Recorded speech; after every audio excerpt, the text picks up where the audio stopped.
Gracias, presidente José Macron.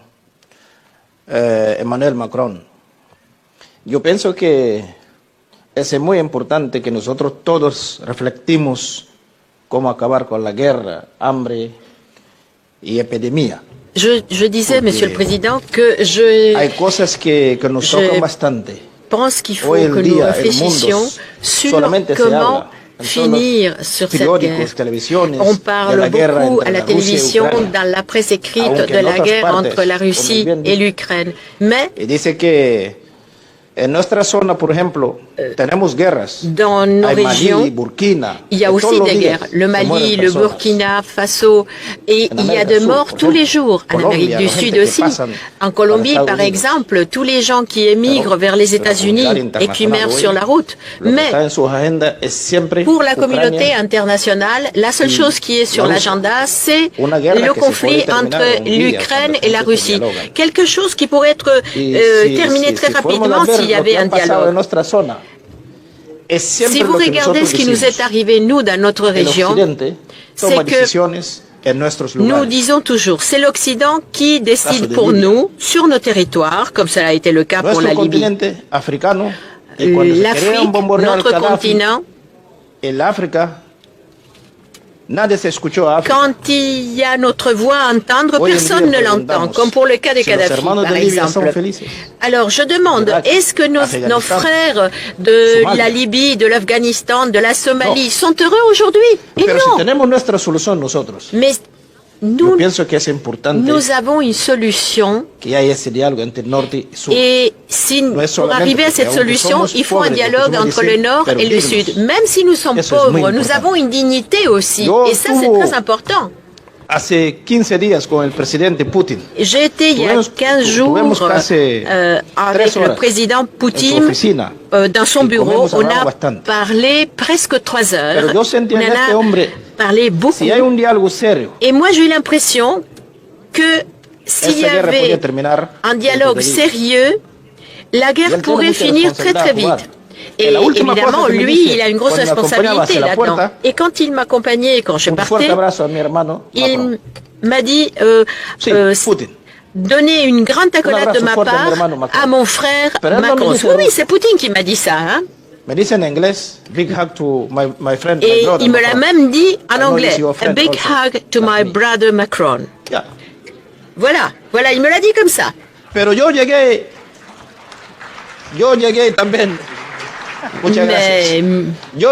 moi, à Kiev, quand je suis allé à Kiev, qui se trouve à 12 heures de la frontière de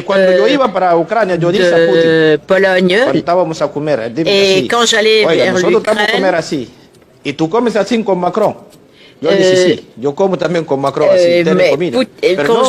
Poutine m'avait parlé de déjeuner et m'avait dit si j'allais déjeuner avec Macron. J'ai dit oui, mais je dis le problème c'est pas que je déjeune avec Macron.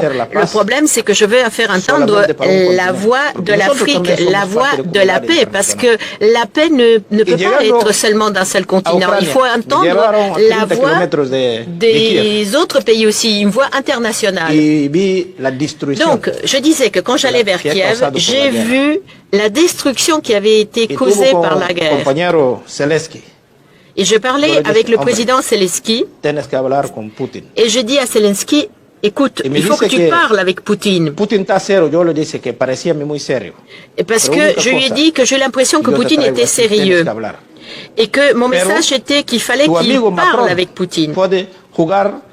Et que son frère Macron pouvait vraiment jouer un rôle aussi. Parce que Poutine m'a dit un grand bonjour pour mon ami Macron. Et il me l'a répété plus d'une fois. Alors je pense que Macron a un rôle à jouer pour sortir de cette guerre.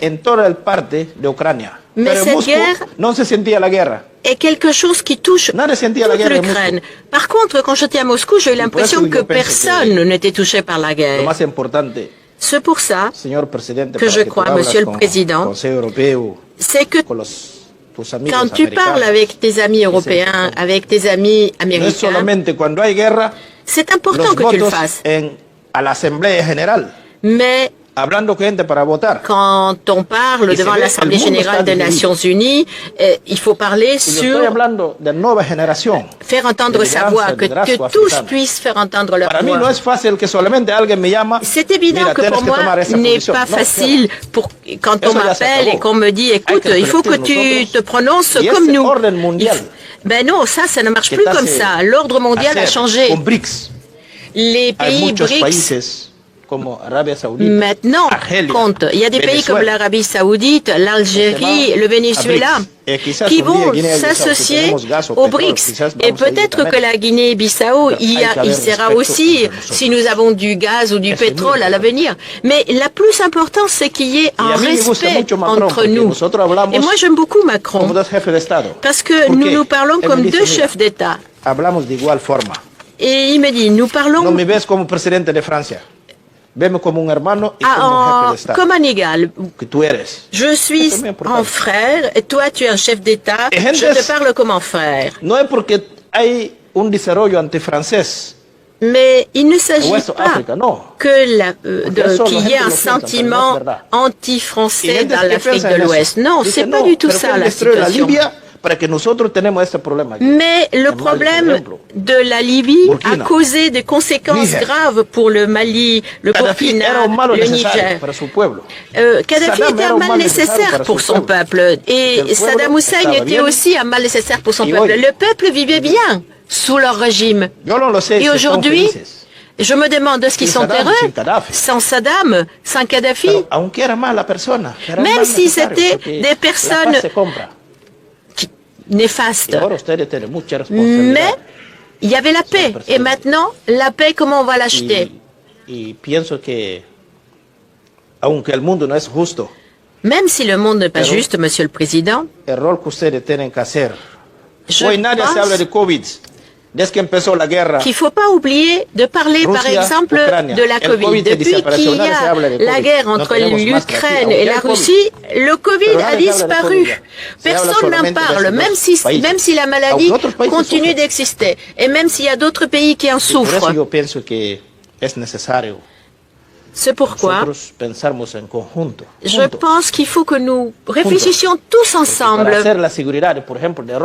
Parce que pour garantir la sécurité de l'Europe, on ne peut pas se passer de la Russie. La Russie est importante pour la sécurité de l'Europe. Et c'est pour ça que Poutine m'a dit que Macron était important pour finir la guerre. Et il faut parler à Zelensky de ça. C'est très facile. Et je le dis parce que c'est la sensation que j'ai eue quand Poutine m'a parlé de toi. Il m'a parlé de toi 3 fois. Il m'a dit à la fin une grande accolade à mon ami Macron, qui a une responsabilité, la responsabilité de finir avec cette guerre et de penser aussi à d'autres pays comme par exemple ceux de l'Amérique latine. Parce que dès qu'il y a un problème dans un continent, il faut parler avec les gens du continent, parce que cela aiderait énormément. Et on a des exemples de la FAO, le fameux logo de la FAO, Fiat Panis. Et je pense que l'Afrique contribue aussi au Fiat Panis. Bien, je vais m'arrêter parce que il faut laisser la parole aussi aux autres et il faut surtout écouter aux représentants du PAM parce que c'est celui de Fiat Panis. Et il faut voir comment nous pouvons faire pour arrêter cette guerre, pour sortir le monde de cette guerre. Merci beaucoup.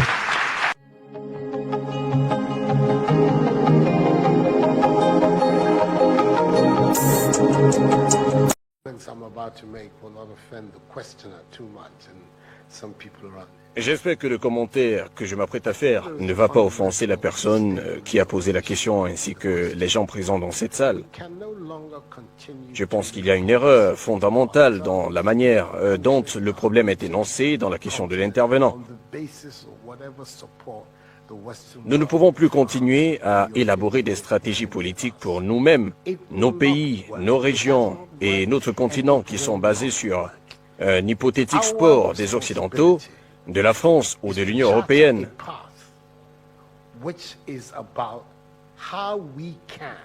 Cela ne marche pas, n'a jamais marché et ne marchera jamais. Notre responsabilité est de trouver un moyen de développer nos pays par nous-mêmes. Il n'est pas normal que les financements des budgets de la santé et de l'éducation du Ghana, 60 ans après son indépendance, dépendent de la générosité et de la charité du contribuable européen.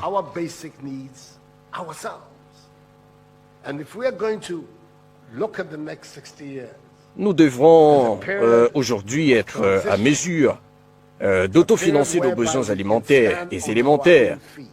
Si nous concevons les 60 prochaines années comme une période de transition dans laquelle nous nous assumerons pleinement, notre destin ne peut plus être soumis à la volonté du contribuable français. Leurs dons et leurs œuvres caritatives sont toujours les bienvenus. Cependant, ce continent africain, après tout ce qui s'y est passé, regorge encore d'eau moins 30% de la réserve mondiale des minéraux précieux. C'est un continent qui a d'énormes surfaces fertiles et cultivables, avec la plus jeune population au monde, une population jeune, remplie d'énergie, de dynamisme et de créativité, comme nous l'avons vu lorsqu'elle traversait le désert, ou s'embarquait sur des bateaux de fortune pour traverser la Méditerranée.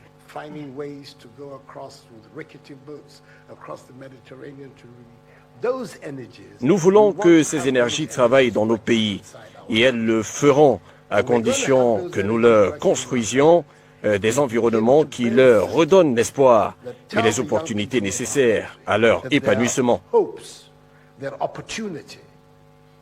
Les migrations et les mouvements de personnes sont présents de nos jours, comme si c'était un phénomène nouveau, alors que c'est tout le contraire.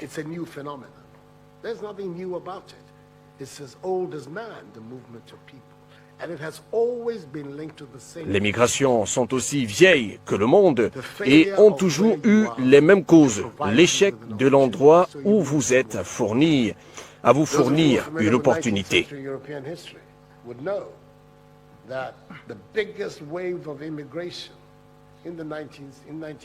Ceux parmi vous qui connaissent l'histoire de l'Europe du 19e siècle savent que la plus grande vague migratoire de cette époque provenait de l'Italie et de l'Irlande. Des vagues successives d'Irlandais et d'Italiens quittaient leur continent à la recherche du rêve américain pour fuir la pauvreté de leurs pays respectifs. Aujourd'hui, on n'entend plus cela. Les jeunes Italiens restent dans leur pays, idem pour les jeunes Irlandais.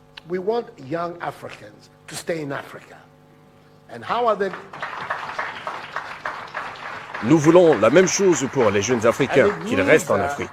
Pour ce faire, nous devons d'abandonner cette mentalité de dépendance, cette mentalité qui nous pousse à toujours nous demander ce que la France peut faire pour nous. La France n'agit que dans son propre intérêt. Si cet intérêt, quelquefois, peut coïncider avec la nôtre, tant mieux.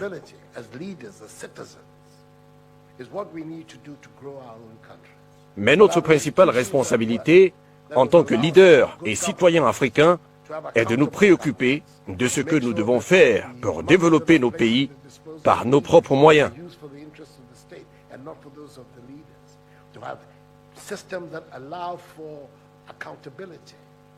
De se doter d'institutions qui fonctionnent et nous permettent d'avoir des gouvernements opérationnels et responsables qui s'assurent que les fonds mis à la disposition de nos leaders sont utiles pour le bien-être du peuple et non aux fins personnelles des dirigeants.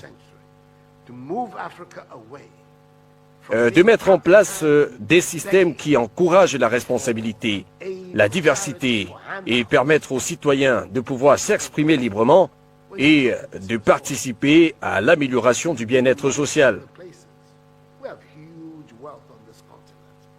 Nous devons plutôt nous préoccuper de ce que nous devrons faire en ce 21e siècle pour dissocier l'Afrique de l'image de mendiant du monde qui lui est associée. compte tenu des ressources qu'elle a, ce sont plutôt les pays d'Afrique qui devraient faire des dons aux autres pays. Nous avons beaucoup de richesses sur ce continent, et même dans ce pays, le Ghana. Mais nous devons adopter une nouvelle mentalité qui dit que nous pouvons y arriver. Si d'autres ont pu y arriver, pourquoi pas nous? Une fois que nous aurons adopté cette mentalité, nous nous émanciperons naturellement. Nous nous demandons souvent comment la Corée, la Malaisie et le Singapour, qui ont eu leur indépendance dans la même période que nous, comment est-ce qu'au temps des indépendances, le revenu par habitant ghanéen était supérieur à celui des pays cités. Aujourd'hui, ces pays sont plus avancés que nous. Comment ces pays ont pu faire une telle transition en 60 ans? Voici des sujets qui doivent nous préoccuper en tant qu'Africains. Je dis ces propos avec tout le respect que je dois au président français et au peuple de France, pour qui j'ai la plus grande admiration.